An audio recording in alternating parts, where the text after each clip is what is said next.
चलिए नमस्कार दोस्तों, स्वागत है आप सभी दोस्तों का इजी लैंग्वेज में। हम लोग जो चैप्टर शुरू करने वाले हैं वो है, आप लोगों का स्क्रीन पे आप लोगों को दिखाई दे रहा होगा, वर्ण विचार, या फिर इसे हम लोग कह सकते हैं वर्णमाला। हिंदी ग्रामर का ये बेसिक टॉपिक है, सबसे पहला टॉपिक यही है। इसके अंतर्गत हम लोग जो है आप लोगों की पूरी हिंदी के अंतर्गत सारी चीज़ें डिस्कस करेंगे। सबसे पहले तो ये चैप्टर आप लोगों का डिस्कस करेंगे। इस चैप्टर में क्या क्या होता है, जैसे कि आप लोग देख पा रहे होंगे कि वर्ण के कितने प्रकार होते हैं, स्वर व्यंजन किसे कहते हैं, इनके उच्चारण स्थान कौन कौन से हैं, जैसे कि अ आ जो है इसका उच्चारण स्थान क्या है, इन सब के उच्चारण स्थान, साथ ही साथ स्वर का वर्गीकरण, वर्गीकरण क्या होता है, वर्गीकरण कितने आधार पर किया जाता है, स्पर्श व्यंजन किसे कहते हैं, ऊष्म व्यंजन किसे कहते हैं, क से लगाकर म तक को स्पर्श व्यंजन कहते हैं, इनके उच्चारण स्थान कौन कौन से हैं, कंठ से कौन कौन से उच्चारण स्थान होते हैं, ये सारी चीज़ें हम लोग डिस्कस करेंगे। अल्प प्राण वाले कौन से होते हैं, अघोष कौन से कहलाते हैं, सघोष कौन से कहलाते हैं, ये सारी चीज़ें हम लोग डिस्कस करेंगे। साथ ही साथ हम लोग ये चैप्टर खत्म करने के बाद हम लोग पढ़ेंगे इसके प्रैक्टिस क्वेश्चन, जो कि आप लोग देख पा रहे होंगे। मैं आप लोगों को यहाँ पर 100 के आसपास, है ना, ये आप लोग देख पा रहे होंगे 100 के आसपास यहाँ पर आप लोगों को क्वेश्चन भी करवाऊंगा। तो चलिए शुरू करते हैं आज का चैप्टर। सबसे पहले तो यहाँ पर आप लोग देखिएगा कि वर्ण विचार में सबसे पहले भाषा की सबसे छोटी मौखिक और लिखित इकाई जो है ध्वनि और वर्ण है। अगर आपसे पूछ ले कि भाषा की सबसे छोटी मौखिक इकाई कौन सी है, तो वो आप लोगों का आंसर बनेगा कि सबसे छोटी मौखिक इकाई जो है वो क्या है दोस्तों, वो ध्वनि है। साथ ही साथ अगर आपसे पूछ ले कि भाषा की सबसे छोटी लिखित इकाई कौन सी है दोस्तों, तो वो आप लोगों की वर्ण हो जाएगी। वर्णों के व्यवस्थित समूह को वर्णमाला कहते हैं। ये भी आप लोगों को ध्यान रखना होगा कि वर्णों के व्यवस्थित समूह को क्या कहते हैं, वर्णमाला कहते हैं। ये आप लोगों को ध्यान रखना होगा।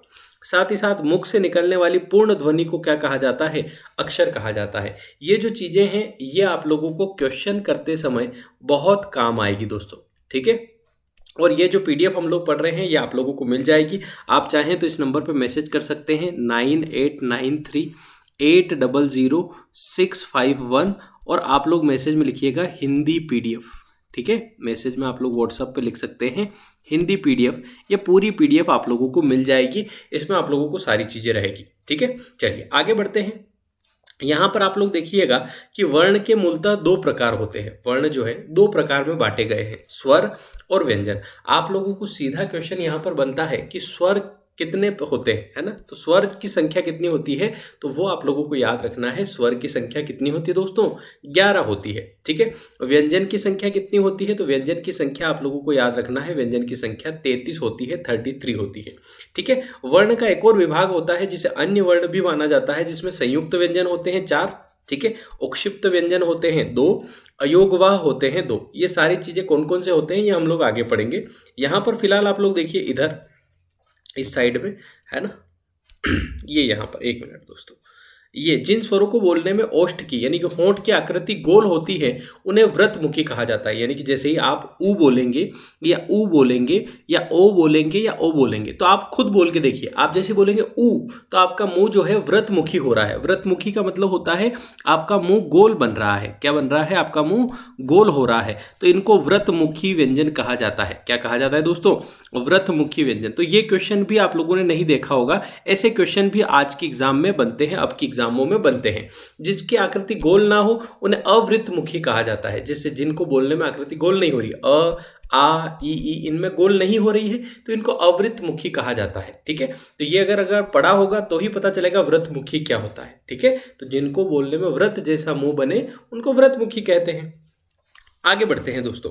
फिर लिखा हुआ है जिन स्वरों के उच्चारण में जीभ का अग्रभाग प्रयोग में आता है उन्हें अग्र स्वर कहते हैं। यानी कि जिन स्वरों के उच्चारण, यानी कि जिनको बोलते समय, जिन स्वरों को बोलते समय या जिनका उच्चारण करते समय जीभ का अगला हिस्सा, जो शुरुआत का हिस्सा है, जैसे ई ए, ये आप बोल के देखेंगे तो आपको पता चलेगा। जिनमें मध्य भाग प्रयोग में आता है उन्हें मध्य स्वर कहते हैं। जिनमें जीभ का पश्च भाग का आता है उन्हें पश्च स्वर कहते हैं, जैसे आ ऊ। इनमें पीछे का भाग जो है वो काम में आता है। अब ये सबसे इंपॉर्टेंट चीज आप लोगों को ध्यान रखना है, वर्ण और उनके उच्चारण स्थान। जैसे यहाँ पर आप लोग देख रहे होंगे कि अ और आ जो है उनका उच्चारण स्थान कंठ होता है। यानी कि इनकी ध्वनि कहाँ से आती है, कंठ से आती है। जैसे अ आ, ये कहाँ से आ रही है? कंठ से आ रही है। फिर ई जब बोलेंगे तो तालु यानी कि नीचे, नीचे के समय आपका टच होगा, तालु में टच होगा। री आपका मूर्धा से होता है। ऊ बोलते समय ओष्ठ से आपकी ध्वनि उच्चारण ओष्ठ यानी कि होंठ से होती है। फिर ए में कंठ और तालव्य इन दोनों से मिलकर, फिर ओ में कंठ और ओष्ठ। ये आप लोगों को ध्यान रखना है, इनसे सीधे सीधे क्वेश्चन बनते हैं। ये चीज़ आप लोगों को कुल मिला के ये बॉक्स ध्यान में रखना है, इससे आप लोगों का क्वेश्चन बनता ही बनता है दोस्तों। ठीक है, तो मेन तो आप लोगों को ये जो बॉक्स है ये आप लोगों को ध्यान में रखना है कि वर्ण, ये वाले वर्ण, इनके उच्चारण स्थान कौन से, जैसे अ और आ का कंठ, ई और ई का तालु। जब क्वेश्चन होंगे तो और अच्छे से क्लियर होंगे। चलिए आगे बढ़ते हैं दोस्तों।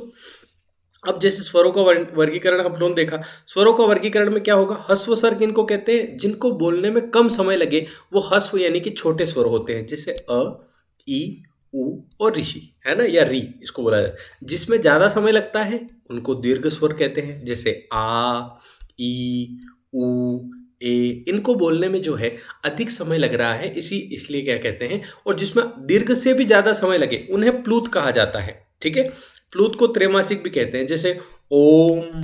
ओम में जो ये है इनमें दीर्घ स्वर से भी ज़्यादा समय लग रहा है तो उन्हें प्लूत कहा जाता है। ठीक है, अब यहाँ पर देखिएगा व्यंजन। व्यंजन जो है अस्वतंत्र और अपूर्ण होते हैं। व्यंजन जो होते हैं अस्वतंत्र इसलिए बोला है कि व्यंजन का जो मूल रूप होता है, जैसे क एक व्यंजन है, लेकिन क के अंतर्गत अगर क को केवल बोलना हो तो ये क इस तरीके से लिखा जाता है। लेकिन जो हम बोलते हैं क, वो क प्लस अ से मिलकर बना होता है, इसलिए क जो है या फिर व्यंजन जो है वो अस्वतंत्र या अपूर्ण होते हैं दोस्तों। मतलब पूरे भी नहीं होते और स्वतंत्र भी नहीं होते। मतलब व्यंजन को स्वर की सहायता से ही बोला जा सकता है। व्यंजन जो है उनको स्वर की सहायता से ही बोला जा सकता है।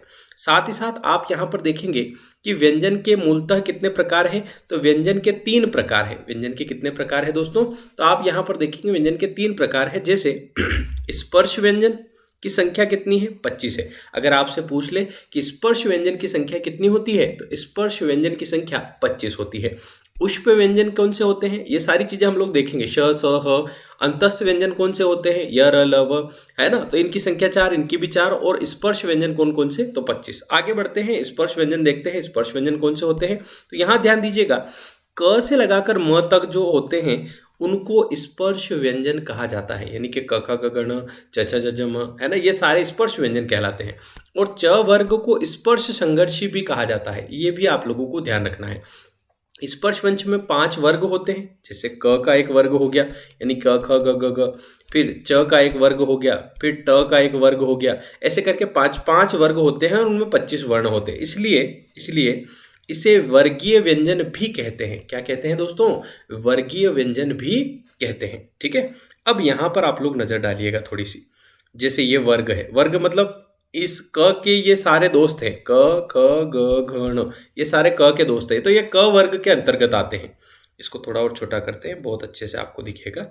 1 मिनट दोस्तों, 1 मिनट में थोड़ा सा और इसको ऊपर ले लेता हूं तो आपको बहुत अच्छे से सारी चीजें क्लियर हो जाएगी यहीं पर। ठीक है, तो आप लोग देखिएगा, सबसे पहले उसने क्या दे रखा है? वर्ग दे रखा है कि ये वर्ग का क्या क्या नाम है। तो पहले क वर्ग है, क के अंदर क, ख, ग, घ, ण आते हैं।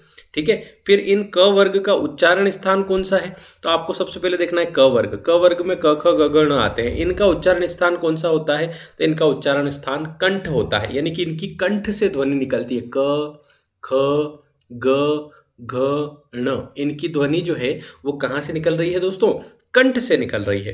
फिर बात करते हैं च वर्ग की। च जो है, च वर्ग में च, छ, ज, झ, ण, ये तो बचपन से ही करते आ रहे हैं, क्या ही इसमें बताना। बस याद ये रखना है आपको कि तालु से उसका उच्चारण होता है। उच्चारण स्थान च वर्ग का क्या है? तालु है। फिर ट वर्ग का उच्चारण स्थान कौन सा है? तो मूर्धा है। ट वर्ग का उच्चारण स्थान क्या है? मूर्धा है। और त वर्ग का कौन सा है?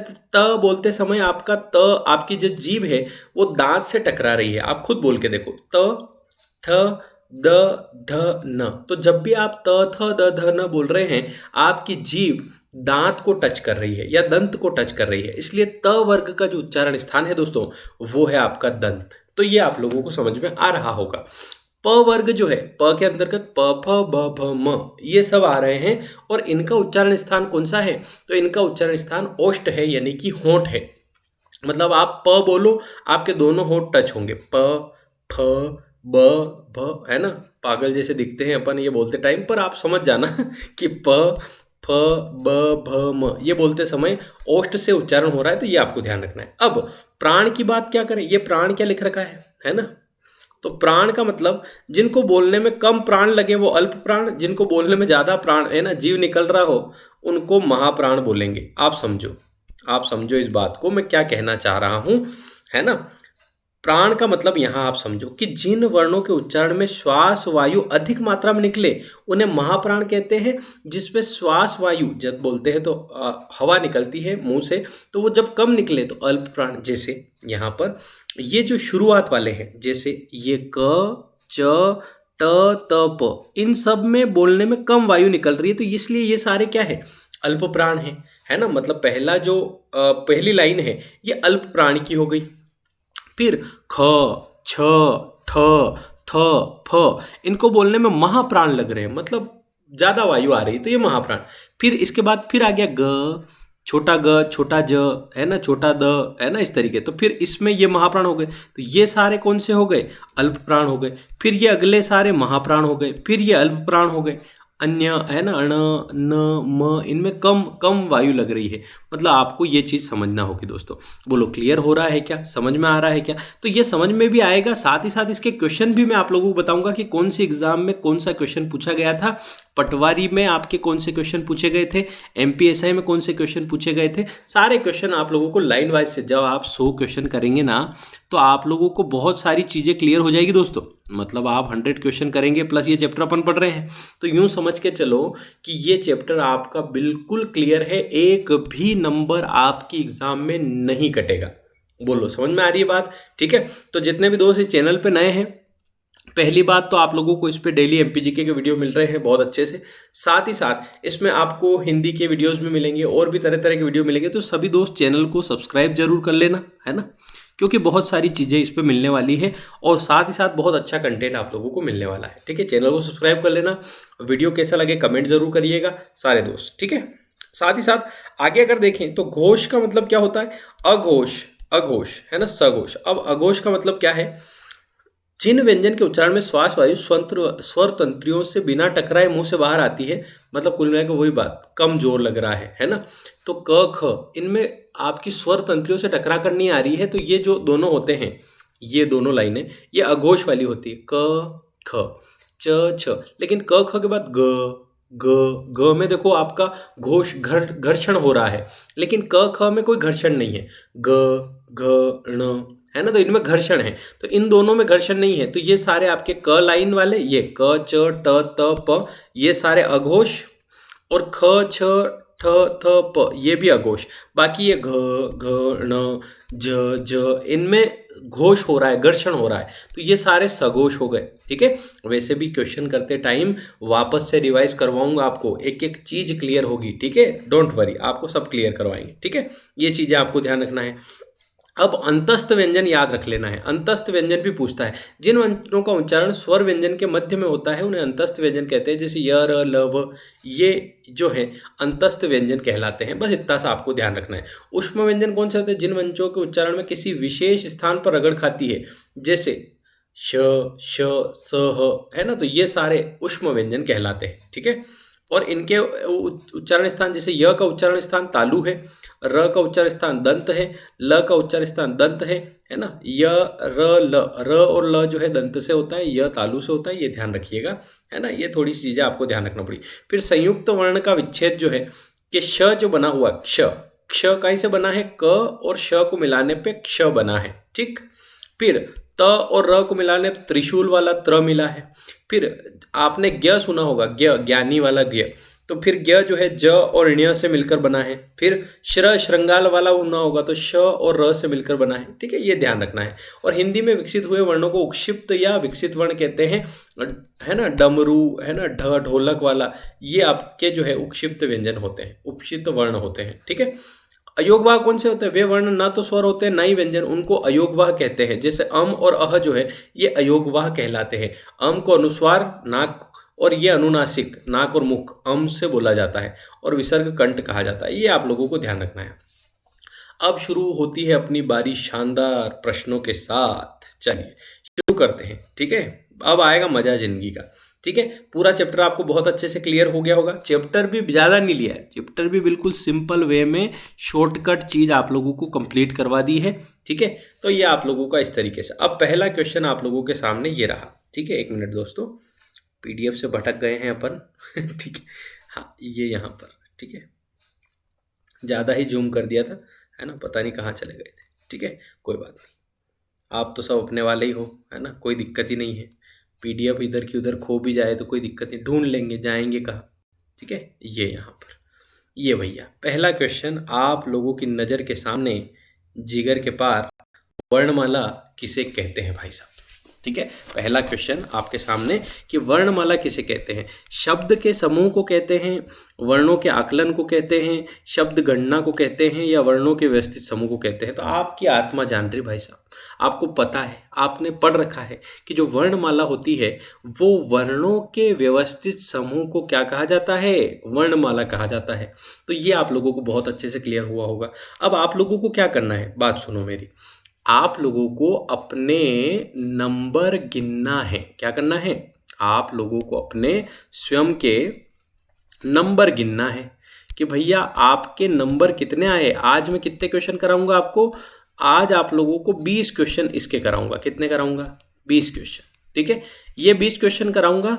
उन 20 क्वेश्चन में से आपका कितना स्कोर बनता है, जैसे ये पहला क्वेश्चन सही हुआ गलत हुआ कोई बात नहीं, लेकिन 20 में से जितने नंबर आप लोगों के आएंगे ना, वो आप लोगों को कमेंट में मुझे लिखकर बताना है कि सर इतने नंबर आए, यहाँ यहाँ गलत हो गया, या वीडियो कैसा लगा ये भी आप लोगों को बताना है। ठीक है, ताकि मैं आपकी जो हिंदी है वो बढ़िया करवा दूँ। ठीक दोस्तों, चलो तो अगला क्वेश्चन पे चलते हैं। नेक्स्ट क्वेश्चन आप लोगों के सामने ये रहा कि च वर्ग की ध्वनि का उच्चारण स्थान कौन सा है।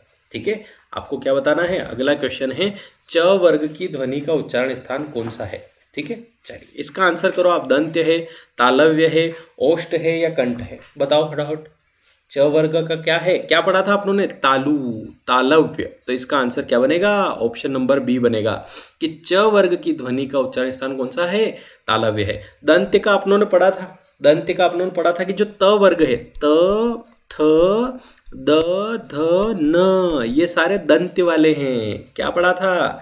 फिर ओष्ठ में क्या पढ़ा था आप लोगों ने कि भैया जो प है, न फ है, न ब है, न भ है, न म है, ये सारे क्या हैं, ओष्ठ हैं।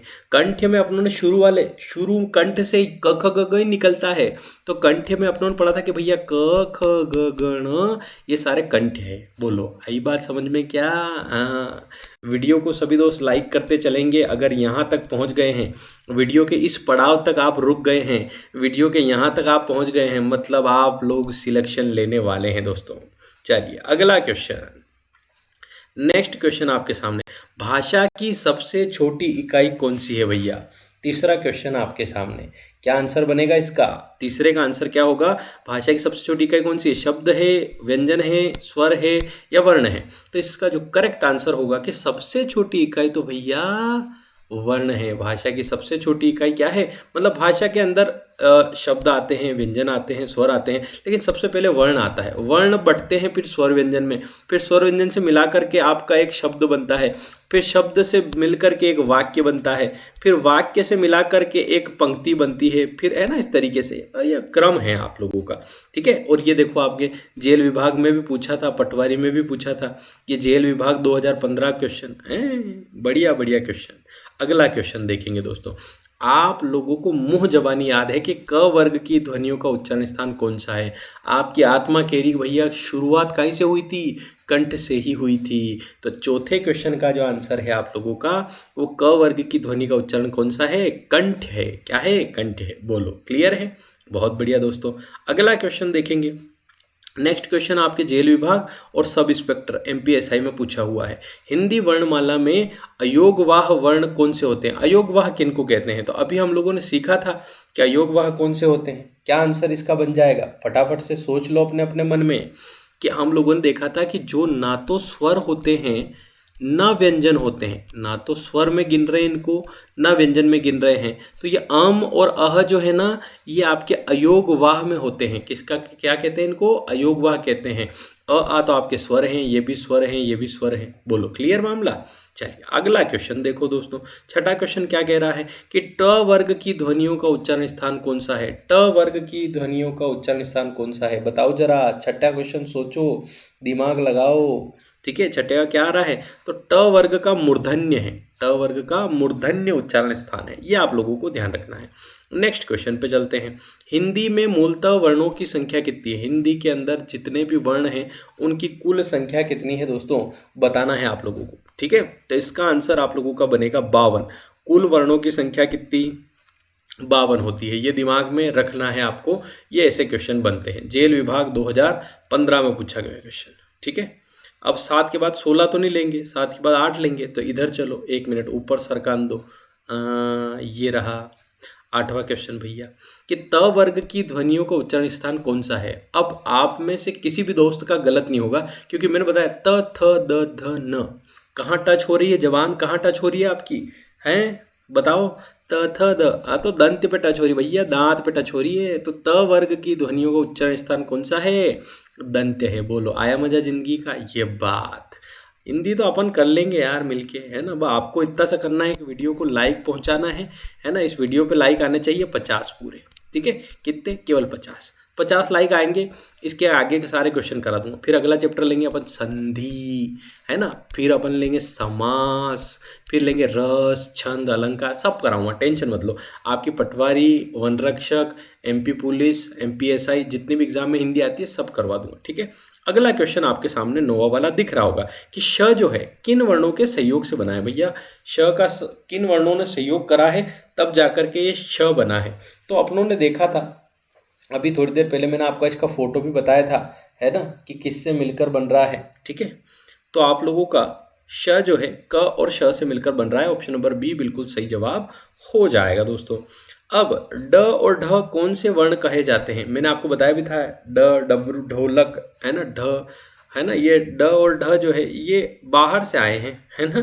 इनको विकसित वर्ण, हिंदी में ही विकसित हुए हैं ये, इनको विकसित वर्ण कहा जाता है। ये थोड़ा सा आप लोगों को ध्यान रखना होगा। जेल विभाग 2015 में आपका पूछा गया क्वेश्चन है। सब इंस्पेक्टर एमपीएसआई 2016 में भी पूछा हुआ है। ज्ञ किसके अंतर्गत आता है भैया, ध्येय के अंदर, संयुक्त के अंदर, मूल के अंदर या तालव्य के अंदर। तो ज्ञ जो है कौन सा आपका है, ध्येय है, संयुक्त है, मूल है या तालव्य है। तो बताइएगा क्या आंसर इसका बन जाएगा। तो इसका बिल्कुल हम लोगों को पता है संयुक्त वर्ण में आते हैं ये ज्ञ भी, और इससे पहले जो क्ष आया था वो भी, क्ष ज्ञ, है ना। फिर आपका श्र, फिर आपका त्र, ये चारों जो है संयुक्त वर्ण में आते हैं। क्ष, त्र, श्र और ज्ञ, ये सारे संयुक्त वर्ण में आते हैं, इनको संयुक्त वर्ण कहते हैं। ठीक है भैया, अगला क्वेश्चन देखते हैं। अगला क्वेश्चन आपके सामने, ओ और ओ का उच्चारण स्थान कौन सा है। 12वें का आप लोग बताइएगा क्या आंसर आप लोगों का बन जाएगा कि ओ और ओ जो है ये इनका उच्चारण स्थान क्या है। तो इसका उच्चारण स्थान में आप लोग आपने आंसर लगा लिया होगा, तो इसका करेक्ट आंसर होगा कंठोष्ठ, यानी कि कंठ से भी और होठ से भी। ओ और ओ का कंठ से भी उच्चारण हो रहा है और होठ से भी हो रहा है, तो इसका करेक्ट आंसर बी वाला हो जाएगा। 13वां वाला देखो कि त्र जो ध्वनि है किसके अंतर्गत आती है, त्र ध्वनि किसके अंतर्गत आती है, ये आप लोगों को बताना है दोस्तों। संयुक्त वर्ण, तालव्य, घोष वर्ण, अब आप लोगों को अभी थोड़ी देर पहले बताया मैंने, वैसे आपको सब याद रहता है। संयुक्त वर्ण इसका बिल्कुल सही जवाब ऑप्शन नंबर ए जो बनेगा वो बिल्कुल सही, बिल्कुल सटीक जवाब आप सभी दोस्तों का बन रहा है साथियों। नेक्स्ट क्वेश्चन पे चलते हैं। क्वेश्चन नंबर 14 कि क किस प्रकार का व्यंजन है, उष्म है, स्पर्श है, अंतस्थ है या इनमें से कोई नहीं। तो हमने पढ़ा था कि क से लगाकर म तक के जो व्यंजन है उनको स्पर्श व्यंजन कहा जाता है। तो 14 का जो आंसर आप लोगों का बन रहा है वो बन रहा है ऑप्शन नंबर बी, स्पर्श व्यंजन इनको कहा जाता है। अगला क्वेश्चन देखिएगा दोस्तों, ये जो क्वेश्चन है ये आपके जेल विभाग, सब इंस्पेक्टर, पटवारी सब में पूछा गया है। क्ष ध्वनि किसके अंतर्गत आती है, मूल स्वर के अंतर्गत, घोष वर्ण के अंदर, संयुक्त वर्ण के अंदर या तालव्य के अंदर। बहुत सिंपल, बहुत आसान सा क्वेश्चन, आपको पता चल चुका है संयुक्त वर्ण होता है। बिल्कुल करेक्ट, बिल्कुल सही जवाब, बहुत बढ़िया। 15 के बाद चलते भैया 16 पर। लिखा हुआ है प वर्ग की ध्वनियों का उच्चारण स्थान कौन सा है। अब आप लोगों को ये क्वेश्चन सही करने से इस दुनिया की कोई ताकत नहीं रोक सकती कि प जो बोलने में मेरे होंठ टच हो रहे हैं, है ना, प फ ब भ म, तो दोनों होंठ टच हो रहे हैं, तो ओष्ठ जो है इसका सही जवाब हो जाएगा। तो 16 का जो आंसर बनेगा वो बिल्कुल सही आप लोगों का बन जाएगा, ए वाला। क्लियर है दोस्तों, बहुत शानदार। अगला, त्र किससे मिलकर के बना है, ये आप लोगों को बताना है। त्र जो है वो किससे मिलकर बना है दोस्तों, तो आप लोगों का क्या आंसर बनेगा। तो त जो है आधा त और पूरा र मिलके बना है, तो इसका correct answer option number C यानी कि स वाला बन जाएगा मेरे दोस्तों। 18वां वाला क्वेश्चन देखेंगे, ए और ए का उच्चारण स्थान कौन सा है। ए का उच्चारण स्थान कौन सा है, क्या आप लोगों को बताना है। इसमें थोड़ा ज़रूर आपको सोचना पड़ सकता है। इसका करेक्ट आंसर जो होगा वो कंठ और तालव्य होगा, ठीक है। तो ए और ए जो है कंठ और तालव्य से उच्चारण स्थान इनका होता है, ठीक। अगला, य र ल व किस वर्ग के व्यंजन हैं, तो तालव्य, अंतस्थ, उष्म या उष्म तो आपके श श स ह है। य र ल व जो है अंतस्थ व्यंजन कहलाते हैं। आपका ऑप्शन नंबर सी बिल्कुल सही हो जाएगा, स बिल्कुल सही हो जाएगा, ठीक है। ऑप्शन नंबर सी, अंतस्थ व्यंजन इनको कहा जाता है। य र ल व को क्या कहा जाता है, अंतस्थ व्यंजन, ठीक है। ह्स्व स्वर कौन से होते हैं, सही विकल्प चुनिए। ह्स्व स्वर मैंने बताया था, ह्स्व मतलब छोटे, जिनको बोलने में कम ऊर्जा लगे वो ह्स्व यानी कि जल्दी जिनको बोल पाए तो वो ह्स्व स्वर कहलाते हैं दोस्तों। पहले में तो व्यंजन आ गया तो पहला तो हो नहीं सकता, ठीक है। पहला तो आपका आंसर हो नहीं सकता, इसमें व्यंजन आ गया है, वो बात स्वर की कर रहा है, तो स्वर मुझे पता है, तो इतना भी होशियारी नहीं चलेगी, है ना। तो पहला ऑप्शन तो मैं तुरंत काट दूंगा। फिर ब स, अब मैं इसमें आ देखूंगा तो आ में तो आपका समय लगता है यार, है ना। बड़ी ई में भी समय लगता है, तो यहाँ बड़े तो हैं उनमें दीर्घ, इनको दीर्घ स्वर कहते हैं, आ को, ई को। बाकी ह्स्व स्वर का जो समूह है वो ये वाला है कि भैया अ, छोटा अ, छोटी ई, छोटा ऊ, छोटा री, या छोटा री, री तो एक ही होता है, तो अ, ई, ऊ, री ये आपके ह्स्व स्वर कहलाते हैं मेरे दोस्तों, ठीक। ये मैंने आपका पहला वीडियो बनाया है इस पर, ठीक है। आप लोगों को कैसा लगा, आप लोगों को कमेंट करना है सभी दोस्तों को, ठीक है, कि ये वीडियो आप लोगों को कैसा लगा, ठीक है दोस्तों। चलिए, बाकी मुलाकात होगी आपसे नेक्स्ट वीडियो में, और आगे क्वेश्चन बहुत सारा बाकी हैं। अभी तो हम लोगों को 100 क्वेश्चन की लड़ाई लड़ना है पूरी, ठीक है। उसके बाद फिर नया चैप्टर लेंगे, ठीक है। तो ये सारे क्वेश्चन बहुत इंपॉर्टेंट है, ये पीडीएफ भी आप लोगों को मिल जाएगी। साथ ही साथ आप लोगों को वीडियो पे कमेंट ज़रूर करना है आपको क्लास कैसी लगी। बाकी मुलाकात होगी नेक्स्ट वीडियो में। थैंक यू सो मच दोस्तों पूरी क्लास देखने के लिए। मिलते हैं नेक्स्ट वीडियो में, तब तक के लिए अलविदा। Thank you so much. Channel को सब्सक्राइब नहीं किया हो कर लेना। मिलते हैं नेक्स्ट वीडियो में, ठीक है। Thank you so much.